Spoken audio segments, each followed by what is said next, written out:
My jealous sister cried when she found out I got promoted, then told everyone I slept my way up to ruin my reputation. So I canceled her tuition. I'd worked at the company 12 years, starting in the mailroom, never missing a day, earning my MBA at night while she was still figuring out what major she wanted. But Haley always expected to surpass me. She was the smart one, the pretty one, the one our parents bragged about. Regional director at 34, I said. Can you believe it? Yeah, crazy, she said flatly. Listen, I have to go. That should have been my first warning. By Sunday, my phone was exploding. My cousin Deb texted asking if it was true. My uncle Robert called me disgusting. My own mother left a voicemail saying she was too ashamed to talk to me. Finally, my Aunt Linda called and actually told me what Haley had said. She told everyone at Grandma's birthday that you've been sleeping with your boss. Said she saw inappropriate texts. Said the whole office knows, but nobody can prove it. My boss is 63 and married 35 years.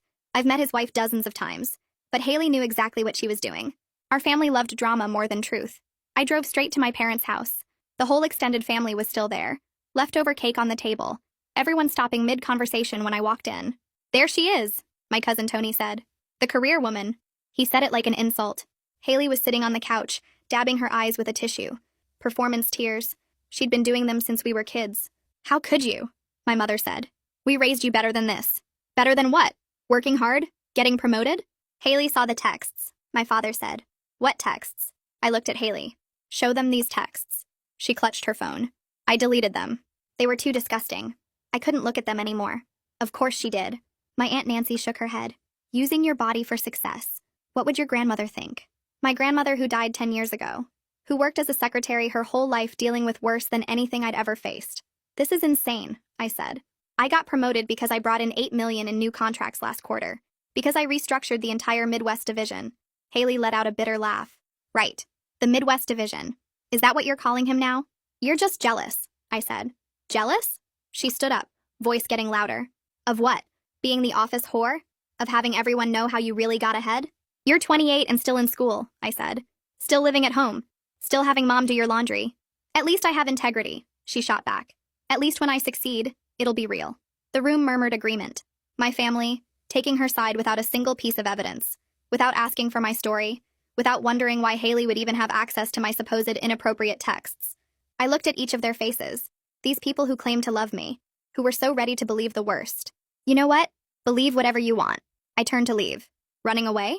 Haley called after me. Just like you always do when things get hard? I stopped at the door. Turned back. Looked right at her. Hey, Haley. You should probably check your student account. There might be an issue with next semester's payment. Her face flickered confusion. What? What are you talking about? I left without answering. She'd figure it out soon enough. 3 days later, she called 15 times. I didn't answer. Finally, she showed up at my office. Security called to say my sister was in the lobby crying. I had them send her up. She burst through my door, face red and blotchy. Real tears this time. You canceled my tuition payment? I stopped the transfer, yes. That's $30,000. It's due tomorrow. I'm aware. But you promised. You said you'd help me finish school. That was before you told everyone I'm sleeping with my boss. But I was worried about you. The way you talked about him seemed inappropriate. I've mentioned my boss exactly twice. When he approved my raise and when his wife sent me cookies. She was pacing now. Okay, I'm sorry. I was upset. I was wrong. Can you please just pay the tuition? No. I'll be kicked out. I only have 1 year left. Then you better figure something out. I can't get loans. Not this fast. And mom and dad don't have anything saved. Sounds like a you problem. She stared at me. You're really going to ruin my life over this? Ruin your life? Like you tried to ruin my reputation? That's different. I was emotional. I'm being practical. I don't fund people who destroy my character. This is financial abuse, she screamed. No, financial abuse would be if I had some obligation to pay for your education. I don't. I was being generous. You killed that generosity. I'll tell everyone you've been paying, she threatened. Go ahead. Tell them I've been funding your education for 3 years. Every semester, every book, every lab fee, while you sat at home telling people I'm a whore. She was sobbing now, ugly crying, snot running down her face. Please, I'm begging you. I'll tell everyone I lied. I shook my head and stood up from my desk. She kept sobbing, but I walked past her to my office door and opened it. Security was still waiting in the hallway because they knew this might happen. I motioned them in, and they stepped inside professionally. Haley looked up with red eyes and mascara streaks down both cheeks. She realized what was happening and started shaking her head. No, please, just give me 5 more minutes, she said. But I looked at the security guard and nodded. He was polite but firm as he asked Haley to come with him. She stood up slowly, still crying, looking at me like I was the worst person in the world. "You're really doing this," she said. I didn't answer. She grabbed her purse and walked toward the door, then turned back one more time. "I'll fix this. I'll tell everyone the truth." "You should have done that 3 days ago," I said. The security guard escorted her to the elevator, and I watched through my office window as she walked across the lobby, still wiping her face. She probably thought the tears would work like they always did with Mom and Dad, but I wasn't them. I closed my door and sat back down at my desk. The quarterly reports were still spread across my workspace where I'd left them before Haley burst in. I pulled them closer and tried to focus on the numbers. Revenue was up 18% in the Midwest region. My restructuring plan was working exactly how I'd projected. But my phone started buzzing before I could finish the first page. Text after text. I picked it up and saw messages from my cousin Tony, my Aunt Nancy, 2 more cousins I barely talked to, all of them saying basically the same thing. Cruel, heartless. How could I do this to family? My mother called and I let it go to voicemail. She called again. Voicemail again. By the 3rd call, I turned my phone face down, but I could still hear it buzzing against the desk. I tried to focus on the reports, but the buzzing kept going. Finally, I picked up the phone and saw 5 voicemails from my mother. I played the first one. Her voice was high and tight, like she'd been crying. She said I was destroying Haley's future over hurt feelings, that I was being cruel and vindictive, that she didn't raise me to be this kind of person. The second voicemail was louder. She said Haley came home devastated and couldn't stop crying, that I was punishing her too harshly for one mistake. The other 3 voicemails said basically the same things in different ways. Then my father texted, "This is petty, and you know it. She's your sister. Family is supposed to forgive." I put my phone in my desk drawer and closed it. The muffled buzzing continued, but at least I couldn't see the messages piling up. I got through 2 more pages of the quarterly report before I gave up and decided to leave early. That evening, I sat in my apartment with a glass of red wine and looked at my phone. 43 unread text messages. 12 missed calls. I took a long drink and opened my contacts. I started blocking numbers one by one. My mother, my father, Aunt Nancy, Cousin Tony, my Uncle Robert. Each one got blocked without me reading whatever angry message they'd sent. The only person I didn't block was Aunt Linda. She was the one who told me what Haley was saying in the first place. She at least cared about the truth. I finished blocking the numbers and felt my shoulders relax for the first time all day. My phone was finally quiet. I poured another glass of wine and turned on the TV to something mindless. I needed to stop thinking about all of this for a few hours. I needed peace to figure out what to do next. The next morning, I got to work early and dove into emails. I had 3 meetings scheduled and a vendor contract to review. My colleague from the sales team stopped by my office around 10. She leaned against the doorframe with her coffee mug and asked if everything was okay. "Yeah, why?" I said. She looked uncomfortable. "I just heard some weird rumors and wanted to check in." My stomach dropped. "What kind of rumors?" She shifted her weight. "Just some stuff about you and Ralph." "I don't believe it, obviously. You 2 are totally professional. But I thought you should know people are talking." I felt my face get hot. "Who's talking?" She shrugged. "I heard it from someone in accounting who heard it from someone else. You know how office gossip works." After she left, I sat at my desk staring at my computer screen without seeing anything. Haley's lies had reached my professional network somehow. The people I worked with every day. The people who knew my actual work and character. I grabbed my phone and called HR. Bonnie answered on the second ring, and I asked if she had time to meet. She said to come down right away. Bonnie's office was on the 3rd floor in the HR wing. She closed the door behind me and gestured to the chair across from her desk. I sat down and tried to organize my thoughts. She pulled out a notepad and pen. "What's going on?" she asked. I explained everything. My promotion. My sister's jealousy. The lies she told at the family party about me sleeping with Ralph. How I'd been funding her college for 3 years and cut her off when she tried to destroy my reputation. Bonnie took notes and asked questions about the timeline. When did the promotion happen? When did Haley spread the rumors? When did I cancel the tuition payment? I answered everything as clearly as I could. She asked if anyone else witnessed Haley making these accusations. I told her about the family party and gave her Aunt Linda's contact information. Bonnie nodded and kept writing. When I finished talking, Bonnie put down her pen and looked at me directly. "We take allegations like this very seriously," she said, "both to protect your reputation and the company's interests. I'm going to need to investigate this thoroughly." She asked for Ralph's contact information to verify the facts. I gave her his direct line and his wife Aaliyah's number too. Then I remembered the cookies. "Aaliyah sent me homemade cookies last month," I said. "I still have the card she included. And the email where Ralph thanked me for the thank you note I sent her." Bonnie nodded. "Send me copies of everything. Emails, texts, any documentation that shows your professional relationship with Ralph." I pulled out my phone right there and forwarded her the emails. The card from Aaliyah was in my desk drawer upstairs. I told Bonnie I'd scan it and send it over within the hour. My phone rang during lunch. Ralph's name on the screen. I answered, and he asked me to come to his office. He sounded confused and maybe a little worried. I took the elevator to the executive floor and walked to his corner office. He was standing by the window when I came in. HR just called me, he said. Something about inappropriate relationship allegations? I closed the door and sat down. Then I explained the whole situation with Haley. The promotion. Her jealousy. The lies she spread to my family. How those lies somehow reached people at work. Ralph's face went from confused to shocked to angry. That's insane, he said. We barely interact outside of work meetings. And my wife knows you. She likes you. I know, I said.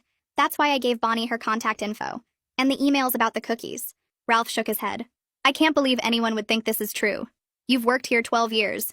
Everyone knows your reputation. Ralph sat down at his desk and pulled out a notepad. I'm making a formal statement to HR today, he said. And you should document everything in case your sister tries to escalate this further. He looked genuinely concerned. Aaliyah is going to be upset when she hears about this. She was just telling me last week how impressed she was with your career. She wants you to come to dinner next month. I felt some of the tension leave my shoulders. Thank you, I said. I'm sorry you got dragged into my family drama. Not your fault, Ralph said. Your sister made a choice to lie. Now she gets to deal with the consequences. I spent my lunch break in my office with the door closed, writing everything down. Every interaction with Haley over the past 3 years. The first tuition payment in her sophomore year. The textbook costs I covered. The lab fees. The summer session I paid for when she wanted to take extra classes. I wrote down the dates as best as I could remember. September 2 years ago. January last year. May, August. On and on. Then I wrote about her behavior, how she complained about school being hard while I was working 60-hour weeks. How she never said thank you. How she expected me to keep paying without question. The pattern became obvious on paper. She always expected me to fund her life while resenting my success. She wanted my money, but hated that I was doing better than her. The entitled attitude. The jealousy. The constant comparison. I printed out the document and put it in a folder with the cookie card from Aaliyah and the email chains with Ralph. Everything organized and ready. That evening, Aunt Linda called. I was making dinner when my phone rang. Some of the family is starting to question Haley's story, she said. I put her on speaker and kept chopping vegetables. Why? Because her details keep changing. First she said she saw inappropriate texts on your phone. Then at dinner tonight she said she heard you on a phone call with him. Then she told your mom that a coworker told her about the affair. I stopped chopping. So she's told 3 different versions? At least 3 that I've heard, Aunt Linda said. Your cousin Deb called me asking which story was true. I told her none of them were true. That Haley made it up because she was jealous. I felt something loosen in my chest. Finally, someone was seeing through Haley's lies. I thanked her and hung up feeling like maybe the truth would win out after all. 2 hours later, someone knocked on my apartment door. I looked through the peephole and saw my mother standing there with her arms crossed. I took a breath and opened the door. She walked in without waiting for an invitation and turned to face me in the entryway. I stayed on my feet and didn't offer her a seat. She started talking about family and how we needed to work through this together. She said forgiveness was important, and that holding grudges would only hurt me in the long run. I let her talk for about 30 seconds before I cut her off. I asked her why she believed Haley without even calling me first. Why she left that voicemail saying she was too ashamed to talk to me. Why nobody in the family thought to ask for my side of the story. She opened her mouth and then closed it again. She looked at the floor and said Haley seemed so upset and convincing. I told her I worked 12 years to get where I am. 12 years of starting in the mailroom and taking night classes for my MBA while everyone else was sleeping. I reminded her about the vendor contracts I brought in and the division restructuring that actually got me promoted. I said I funded Haley's education for 3 years without asking for anything back. Every semester payment, every textbook, every lab fee. All of it came from my salary while Haley sat at home complaining about how hard her classes were. My mother shifted her weight and looked uncomfortable, but she still said I was being too harsh. She said canceling the tuition was extreme, and that Haley made a mistake but didn't deserve to lose her education over it. I asked if she and Dad had any money saved to help Haley finish school. She got quiet, and then admitted they didn't have anything put away. She said they were counting on me to keep paying like I always had. The entitlement in those words hit me hard. They just assumed I would keep funding everything. They never asked if I wanted to or if I could afford it. They just expected it and got mad when I stopped. I told her that assumption was exactly why I made the right choice. She started to argue, but I was done with the conversation. I walked to the door and opened it. She stood there for a minute looking like she wanted to say more, but nothing came out. She finally left and I closed the door behind her. I felt completely drained like I had just run a marathon. I ordered Chinese food from the place down the street and turned on some random cooking show. I needed my brain to stop thinking about family drama for a few hours. The next morning I got to work early and checked my email before the rest of the team arrived. Bonnie from HR had sent a message with the subject line saying investigation complete. I opened it and read through the whole thing twice. HR found 0 evidence of any inappropriate relationship between me and Ralph. They included statements from Ralph explaining our completely professional working relationship. They had a statement from Aaliyah talking about the cookies she sent me and how she considered me a family friend. 3 other executives wrote statements confirming my professional conduct and saying the accusations were ridiculous. Given my reputation, Bonnie wrote that the investigation was closed, and my file would reflect that the allegations were investigated and found to be completely without merit. I forwarded the email to Aunt Linda with a short message asking her to share it with anyone interested in facts instead of gossip. She texted back within 5 minutes saying she would make sure everyone saw it. She said she would especially make sure the people who were quickest to judge would get a copy. I felt something loosen in my chest, knowing the truth was officially documented. My phone rang from a number I didn't recognize. I almost didn't answer but thought it might be work-related, so I picked up. Haley's voice came through the speaker sounding calmer than before. She said she wanted to talk about finding a solution that worked for both of us. She offered to make a public apology to the whole family if I would pay for just this one semester. She said she would tell everyone she lied and made it all up. I asked her why I would spend $30,000 on someone who tried to destroy my career. She started crying again, but these tears sounded different from the dramatic ones in my office. She said she didn't think it would go this far. She said she just made a comment at the party and didn't know everyone would believe it so completely. I pointed out that she told these lies at a family party knowing exactly how our family spreads information. She knew what would happen when she said those things about me. She got quiet on the other end of the line. Then she said something that actually sounded honest for the first time. She admitted she was jealous when I got promoted. She said she was angry that I was doing so well while she was still in the school. She said it wasn't fair that I got everything when she was supposed to be the smart one. The honesty felt refreshing even though it didn't change anything. I told her I appreciated her finally telling the truth, but it didn't erase what she did. The consequences of her choices were hers to deal with now. She asked what she was supposed to do about school. I said she could do what millions of other people do and get student loans. She said it wasn't that easy and started listing reasons why she couldn't. I stopped listening after a few seconds and told her I had to get back to work. I hung up and sat at my desk feeling oddly calm. The truth was out there now in an official HR report. Haley finally admitted she lied out of jealousy. My mother saw that her assumptions about my money weren't my responsibility. Everything was moving forward exactly how it needed to. My phone rang 30 seconds after I hung up on Haley. Dad's name flashed across the screen and I already knew what was coming. I answered and he started talking before I could say hello, voice tight with stress about how Haley came home sobbing and they needed to figure this out as a family. I told him the solution was simple and millions of people managed it every year. Student loans. He made a choking sound and said it wasn't that easy, that Haley couldn't get approved for that much money this fast. I pointed out that wasn't my problem anymore, and he went quiet for a few seconds.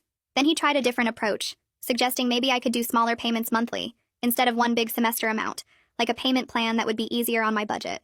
I shut that down before he could finish the sentence. There was no payment plan, there was no monthly arrangement. I wasn't giving Haley another dollar after what she did to my reputation. He tried to argue that I was being unreasonable, and I cut him off to explain something very clearly. I didn't trust Haley anymore. I wasn't financially responsible for a grown woman who tried to destroy my career. The silence on his end lasted longer this time. When he spoke again, his voice had gone hard and angry. He said I was being cold-hearted and unforgiving. That family was supposed to help each other through difficult times. I felt something cold settle in my chest. I reminded him that family was also supposed to believe each other. Family wasn't supposed to spread vicious lies about sleeping with bosses. Family should have asked for my side before condemning me at a birthday party. He went completely quiet. I could hear him breathing, but he didn't say anything. After maybe 10 seconds, I told him I had to get back to work and ended the call. My hands were shaking slightly when I set the phone down. Work became my refuge over the next week. I threw myself into a major project restructuring our vendor contracts that had been sitting on my desk waiting for attention. The complexity felt good. Numbers and terms and negotiations that had clear rules and logical outcomes. My team noticed I was more focused than usual. One of my project managers commented that I was working through lunch 3 days in a row and asked if everything was okay. I told her I was fine and kept working. The distraction of problem solving felt better than thinking about family drama. Better than imagining Haley crying to our parents or the extended family taking sides. I stayed late most nights that week. Office quiet after everyone else left. Just me and spreadsheets and vendor proposals. The work was satisfying in a way family never could be. Clear problems with clear solutions. Effort that produced visible results. Thursday afternoon, my phone buzzed with a text from Deb. She said she needed to apologize for believing the rumors without talking to me first. Said she saw the HR report that Linda shared with everyone and felt terrible about jumping to conclusions. The message was long and detailed, explaining how she should have known better than to trust gossip, how she should have called me directly. I read it twice and felt some of the tension in my shoulders ease. I texted back that I appreciated the genuine apology and accepted it. She responded immediately asking if we could get coffee sometime, and I said maybe in a few weeks. The apology felt real, not performative or obligatory, just honest acknowledgement that she messed up. More family members started reaching out over the next few days with awkward apologies. My cousin Maria sent flowers to my office with a card saying she was sorry for doubting me. Aunt Linda forwarded me screenshots of the HR report she'd sent to the family group chat with a message saying everyone needed to see the truth. Uncle Robert sent a text Saturday morning. Just one line saying he was wrong to call me disgusting. I read it 3 times trying to find any genuine remorse in those 8 words. The apology felt more obligatory than sincere, like someone told him he had to say sorry. I texted back a polite thanks and left it at that. Some bridges didn't need to be rebuilt right away. Maybe not ever. Sunday evening, I was scrolling through my email when Linda texted asking if I'd seen Haley's social media posts. I said I'd been staying off social media completely to avoid the drama. She sent me screenshots. Haley had posted a long, rambling message about betrayal and family loyalty, about how some people value money more than relationships, about learning who your real family is when times get hard. The post had dozens of comments. Most of them were from relatives I barely knew, asking why she was posting cryptic messages instead of taking responsibility. A few people called her out directly. Tony commented asking why she was playing victim when she spread lies. Nancy wrote that maybe if she hadn't lied about her sister, she wouldn't be in this situation. I looked at the screenshots for maybe 30 seconds, and then deleted the text thread. Let Haley paint herself as the victim online. Let her perform for an audience. I wasn't participating. Tuesday morning, I got a call from an unfamiliar number. The woman identified herself as Mrs. Fleming from the financial aid office at Haley's college. She said she was calling about the canceled tuition payment since I was listed as a sponsor on Haley's account. I told her very clearly that I was no longer providing financial support for Haley and asked her to remove me from all records immediately. She asked if I wanted to reconsider given that the semester had already started. I said no. She made some notes and said she'd update the account. The call lasted maybe 3 minutes. Professional and straightforward. No drama or emotion. Just administrative changes. Linda called that evening with news. Haley had missed the tuition deadline and got dropped from all her classes for non-payment. She was frantically trying to get emergency loans, but her credit wasn't good enough without a cosigner. Our parents couldn't qualify because of their own debt. Credit cards maxed out. Mortgage behind. Linda's voice was careful when she told me this. Not asking me to help. Just reporting what was happening. I thanked her for letting me know, and we talked about other things for a few minutes before hanging up. After the call, I sat on my couch staring at the wall. I felt a small pang of guilt. Brief and sharp. Haley was 28 and losing her classes. 1 year away from graduating. But then I reminded myself how this started. She created this situation by lying about me sleeping with my boss. By telling our entire family I was a whore who slept my way to success. Natural consequences weren't cruel. They were necessary for growth and accountability. She needed to learn that destroying someone's reputation had real costs. That actions came with prices you actually had to pay. That night, my phone rang at almost midnight. My mother's name lit up the screen. I stared at it for 3 rings before answering. Her voice came through broken and thick with tears, begging me to reconsider the tuition situation because Haley was devastated about losing her classes. She said Haley had been crying for hours and couldn't sleep. She was sitting in her room staring at the wall. I listened without interrupting while my mother went through her entire speech about second chances and family forgiveness. When she finally stopped talking, I told her very calmly that Haley needed to learn that actions have real consequences. That maybe this would teach her not to destroy people's reputations out of jealousy and spite. My mother started crying harder and said I was being cruel, that I didn't understand how much Haley was suffering. I said I understood perfectly, that suffering was the whole point of consequences, and then I ended the call. The next morning at work, I was reviewing spreadsheets when Ralph knocked on my office door. He came in and closed it behind him, which was unusual. He said he'd heard through mutual connections that my family situation had resolved in my favor. I felt my face get hot wondering who he'd been talking to, but he quickly explained that Bonnie from HR had mentioned it in passing during a meeting. Ralph said he was impressed with how I'd handled the false accusations professionally while dealing with personal betrayal. Then he told me he was nominating me for the Leadership Excellence Award, that the company needed more people who maintained integrity under pressure.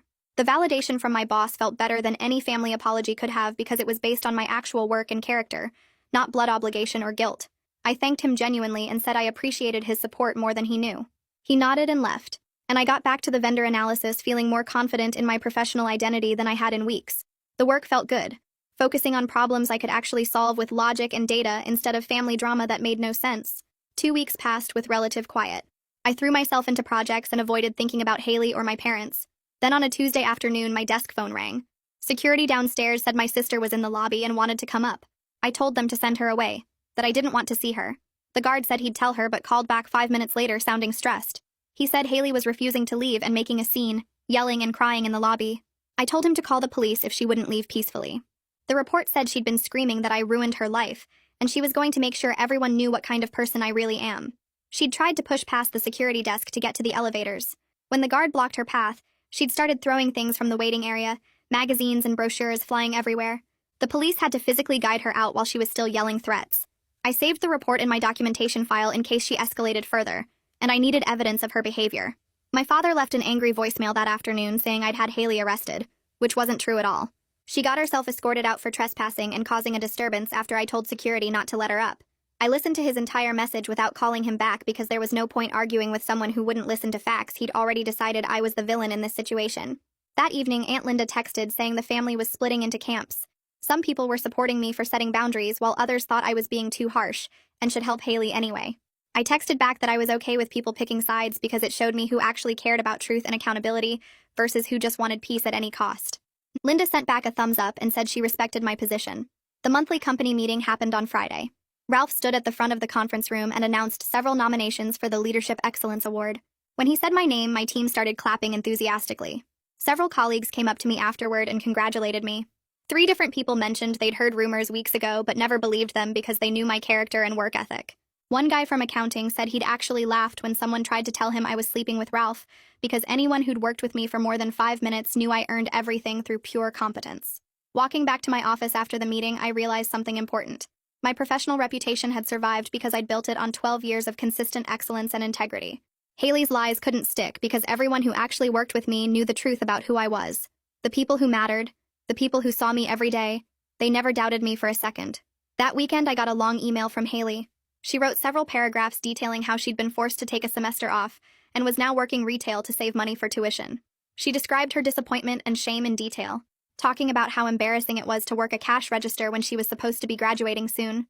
The whole email was clearly designed to make me feel guilty enough to resume payments. I read it once and then deleted it without responding because engaging would only encourage more manipulation. She needed to sit with the consequences without me rescuing her from discomfort. A few weeks later, my mother called on Thanksgiving morning. Her voice was careful and measured when she asked if I'd come to dinner. She said we needed to move past this as a family, and that everyone missed me. I told her I already had plans and kept my tone polite but firm. She asked what plans could be more important than family on Thanksgiving.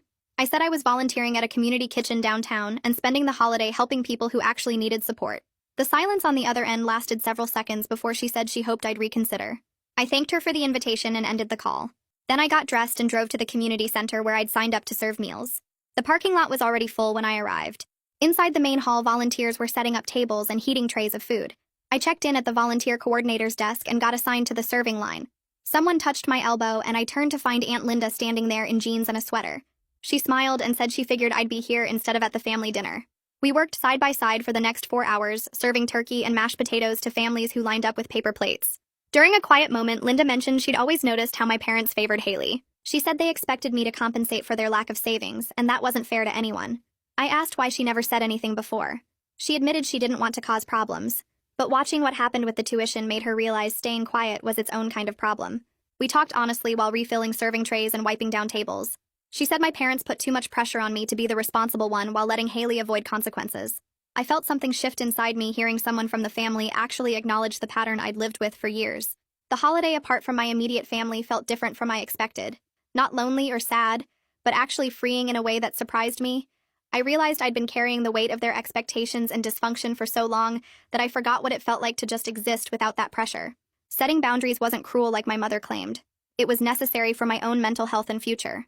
I couldn't keep funding Haley's life while she tried to destroy mine. I couldn't keep pretending everything was fine when my family chose drama over truth. The turkey and stuffing I ate with the other volunteers tasted better than any family dinner I could remember. In early December, Aunt Linda called with news about Haley.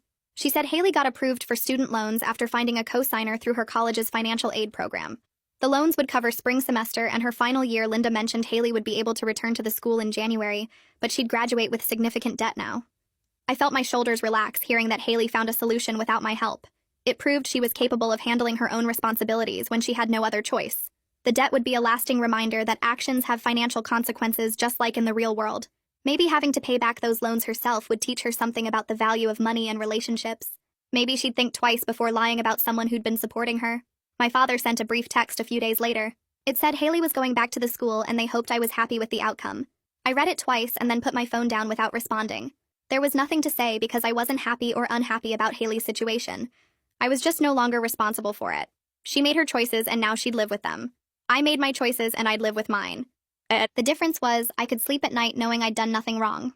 Work ended the year strong with my team hitting every target we'd set back in January. Ralph called a meeting in mid-December to review our numbers and congratulate everyone on the results. After the meeting, he asked me to stay behind. He closed his office door and told me the leadership award would be presented at the January company meeting. He said the executive team was impressed with how I handled both the professional challenges and the personal attacks on my character. I thanked him and mentioned I was just doing my job. He smiled and said that's exactly why I deserved the recognition. Walking back to my office, I felt proud of what I'd built over 12 years. My professional success belonged to me, and nobody could take it away with lies or gossip. I'd earned every promotion through actual work and results. Cousin Deb texted me right before Christmas, asking if I wanted to come to a New Year's party at her place. She said it would be the extended family members who supported me through the drama. Smaller than the usual family gathering, but more genuine. I texted back that I'd be there and asked what I could bring. She sent back a smiley face and said just myself. The party was exactly what Deb promised. About 15 people in her living room eating appetizers and drinking champagne. Aunt Linda was there with her husband. Cousin Tony's sister came without Tony. A few other relatives I hadn't seen since the whole mess started. Everyone was relaxed and friendly. Nobody brought up Haley or the tuition or any of the drama. We just talked and laughed like normal people at a normal party. Around 11, someone mentioned they'd run into Haley at the grocery store. They said she seemed more serious and focused now. Less of the bratty attitude she used to have. Another cousin agreed and said facing real consequences seemed to be changing her. Aunt Nancy walked up to me near midnight looking uncomfortable. She cleared her throat and said she wanted to apologize for what she said at my parents' house. She admitted she was wrong to judge me so harshly without knowing the facts. She said watching how everything played out made her realize I did the right thing by not enabling Haley's behavior. I accepted the apology and told her I appreciated her saying so. She squeezed my hand and walked away looking relieved. When the countdown started at midnight, I stood with these relatives who chose to believe in me and felt something I hadn't felt in months. Not quite happiness, but something close to peace. The rest of the party felt different after that midnight moment. More relatives came up to me with awkward apologies over the next hour. My cousin on Dad's side admitted she judged too fast without knowing the facts. Another uncle said he should have asked for my side before believing gossip. I thanked each person and told them I appreciated them saying so, but I didn't pretend everything was fine now. Trust doesn't come back just because someone says sorry. I kept conversations short and polite, accepting the words without promising instant forgiveness. Some people looked relieved when I was accepted their apologies. Others seemed uncomfortable when I didn't immediately hug them or act like we were close again. That was okay with me. I needed time to see if people actually changed or just felt guilty for a night. Aunt Linda stayed close during the party, introducing me to relatives who wanted to reconnect but felt nervous. She understood I was being careful about letting people back in. Around 2 in the morning, I headed home feeling tired but satisfied. The family dynamics were shifting, and I was okay with that. January came fast with the leadership award ceremony scheduled for the third Friday. The company rented a conference room at a nice hotel downtown and invited all the regional directors plus the executive team. My whole team showed up dressed in business formal, looking proud and excited. Ralph stood at the podium after dinner and started talking about what makes a good leader. He mentioned integrity first, saying real leaders stay true to their values even when it's hard. He talked about perseverance through challenges both professional and personal. He described someone who keeps working toward goals despite obstacles and criticism. I realized halfway through his speech that he was talking about exactly what I'd done over the past few months, staying professional when Haley spread lies, maintaining my work standards while dealing with family drama, setting boundaries even when people called me cruel. The award itself was a glass plaque with my name and the company logo, but Ralph's words meant more than the physical trophy. When he called my name, my team stood up clapping loudly. I walked to the front feeling genuinely proud of what I'd built through 12 years of actual work. After the ceremony, 6 colleagues from my team took me to a bar 3 blocks from the hotel. We got a corner table and ordered appetizers and drinks. Everyone was laughing and telling stories about projects we'd worked on together. My team lead mentioned the time I stayed until midnight helping him fix a contract error before a deadline. Another colleague brought up how I trained her when she was new and scared of making mistakes. These people chose to work with me and respect me based on what they saw every day, not because we shared blood or grew up in the same house. The chosen family I'd built through work felt more real than my biological family ever had. They knew my actual character because they witnessed it through actions over years. Nobody at this table believed I slept my way to success, because they'd seen me earn every promotion through results and dedication. Around 11, we finally left the bar, and I hugged each team member goodbye, feeling grateful for people who actually knew me. The support from colleagues who had no obligation to care meant everything. 3 days later, Aunt Linda texted asking if I had a minute to talk. I called her back during my lunch break. She said Haley had reached out asking if I'd be willing to meet for coffee to talk about everything. Aunt Linda forwarded me the actual message after we hung up. Haley's text was short and direct. She said she understood if I wasn't ready, but she wanted a chance to apologize in person and show me she was changing. I stared at my phone for a long time thinking about whether I wanted to see her. Part of me was still angry about the lies and the damage she tried to cause. Another part wondered if she really was growing up and taking responsibility. I didn't respond to Aunt Linda for 4 days while I thought it through. Finally, I texted back saying I wasn't ready to meet yet, but might be open to it later if Haley finished this semester successfully. I needed to see actual follow-through before sitting down face-to-face. Aunt Linda said she understood and would let Haley know. My mother called the following Sunday afternoon. I almost didn't answer, but decided to pick up on the 4th ring. She started by saying she understood why I needed space from the family. Then she apologized for not believing me when the rumors first started. Her voice sounded different from usual, less defensive, more genuine. She admitted she should have asked for my side of the story before taking Haley's word as fact. She said watching everything unfold over the past months made her realize she'd always expected me to be the responsible one while making excuses for Haley. The apology didn't include any buts or excuses about why she acted that way. She didn't pressure me to forgive her immediately, or come to family dinners. She just said she was sorry, and wanted me to know she recognized her mistakes. I sat on my couch listening and feeling something shift inside. This felt real in a way her previous attempts hadn't. I told my mother I appreciated the apology and needed more time before things could go back to normal. She said she understood completely. Then she suggested maybe we could try occasional phone calls to start rebuilding our relationship slowly. Nothing forced or scheduled. Just checking in when it felt right. That sounded manageable to me. I agreed we could try phone calls and see how it went. She thanked me for being willing to give her another chance. We talked for another 10 minutes about neutral topics like her garden and my recent work projects. The conversation felt easier than any we'd had in months. When we hung up, I felt cautiously hopeful that maybe we could build something healthier than what existed before. It wouldn't be the same relationship we had, but it might be better. Work kept me busy through January and into February. Ralph assigned me to lead a task force restructuring our vendor relationships across all regions. The project was huge and complex, exactly the kind of challenge I loved. My team worked long hours analyzing contracts and negotiating better terms. We saved the company almost $2 million in the first month alone. Ralph pulled me aside one afternoon in late February, saying the executive team was impressed with my leadership. He mentioned the current VP was planning to retire at the end of next year. He said my name was already being discussed as a potential replacement. I thanked him and tried to stay professional, but inside I felt amazing. The career I'd built through dedication and actual results was finally paying off in ways that mattered. 12 years from the mailroom to potentially VP. Nobody could say I didn't earn every step of that climb. In early March, Haley sent me an email. The subject line just said spring semester update. I opened it expecting more drama or manipulation, but the message was short and factual. She said she'd completed all her classes successfully and was on track to graduate in May. She mentioned working part-time at a coffee shop to help cover expenses and taking responsibility for her student loans. The email didn't ask for anything or try to make me feel guilty. It was just information about her progress. I read it twice looking for hidden manipulation, but didn't find any. Maybe she really was growing up and learning what accountability looked like. The change felt significant, even if I wasn't ready to trust it completely yet. I waited 2 days before responding to keep the tone measured. My reply was brief. I said congratulations on finishing the semester and encouraged her to keep working hard. I didn't add anything personal or emotional, just simple acknowledgement of her accomplishment. The neutral tone felt right for where we were. Not cold enough to slam the door shut. Not warm enough to pretend everything was fine. Small steps toward maybe rebuilding something in the future felt appropriate after months of distance and consequences. She didn't respond to my email, which good. No drama or attempts to push for more. Just accepting the small gesture I offered. By April, I'd settled into a comfortable routine that felt healthier than anything before. I called my mother every other week for 30-minute conversations about safe topics. We were rebuilding slowly without forcing closeness that wasn't ready yet. I went to Aunt Linda's house for Easter dinner with the relatives who'd actually apologized and meant it. About 12 people total. Smaller gatherings with people who earned my trust back through actions over months. I kept complete boundaries with family members who never apologized or still believed Haley's lies. Uncle Robert never reached out, so I never contacted him.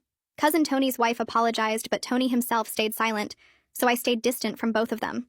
The family structure looked totally different now. Not the big chaotic gatherings where everyone pretended to be close. Instead, I had smaller connections with people who actually respected me. It felt more honest this way. More real. I wasn't pretending to have relationships that didn't exist anymore. The boundaries I set protected my peace and showed me who really cared about truth versus drama. A week after Easter, my father texted asking if we could meet for lunch.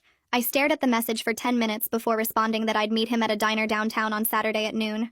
Public place. Neutral territory. He showed up early, already seated in a booth by the window when I walked in. He looked older than I remembered. More gray hair. Deeper lines around his eyes.